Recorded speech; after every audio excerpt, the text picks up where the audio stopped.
எல்லாரும் எழுந்து நிற்போம். அனைவரையும் எழுந்து நிற்போம்.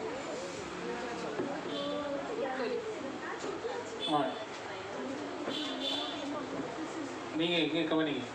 எல்லாரும் எழுந்து நிற்பாங்க. பிரியமானவர்களே, சகோதரர் சுந்தர் அவர்கள் அருமையான ஒரு செய்தியை நமக்கு கொடுத்தார்கள். அந்த செய்தியை நீங்கள் அறிந்து கொண்டிருப்பீர்கள்.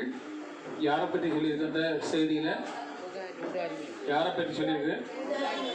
ஊதாரி மைந்தன். ஹல்லேலூயா, இயேசுவே நன்றி. யாரை பற்றி சொல்லலை?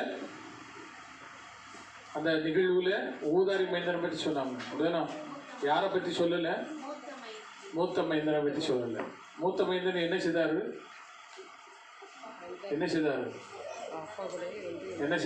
மூத்த மைந்தன் எப்போதும் அப்பாவோடு கூட இருந்தான். சதனம். இளைய மகன் என்ன செய்தார்? சொத்தை பிரித்து கொண்டு கடந்து சென்றான். எனக்குள்ள சொத்தை தாங்கன்னு சொல்லி செலவழிக்க போயிட்டான். அவ்வளோதான். மூத்த பையன் என்ன செய்தான்? அவரோடு கூட இருந்தான். ஹல்லேலூயா, இயேசுவே நன்றி. சத்தமா சொல்லுங்க, ஹல்லேலூயா, இயேசுவே நன்றி. இப்ப நம்ம புரிஞ்சு கொள்ள வேண்டியது, நீங்க இளைய பையனா மூத்த பையனா? நீங்க அந்த கதையெல்லாம் உங்களுக்கு தெரியும் தானே? அதாவது சொத்தையெல்லாம் அழித்து, சரிதானா? சொத்தையெல்லாம் பிடித்துட்டு போய் அழிச்சு மனம் மாறி வந்த பையனா?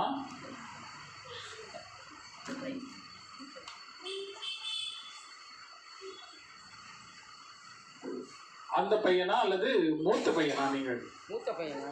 யாரு? சரியா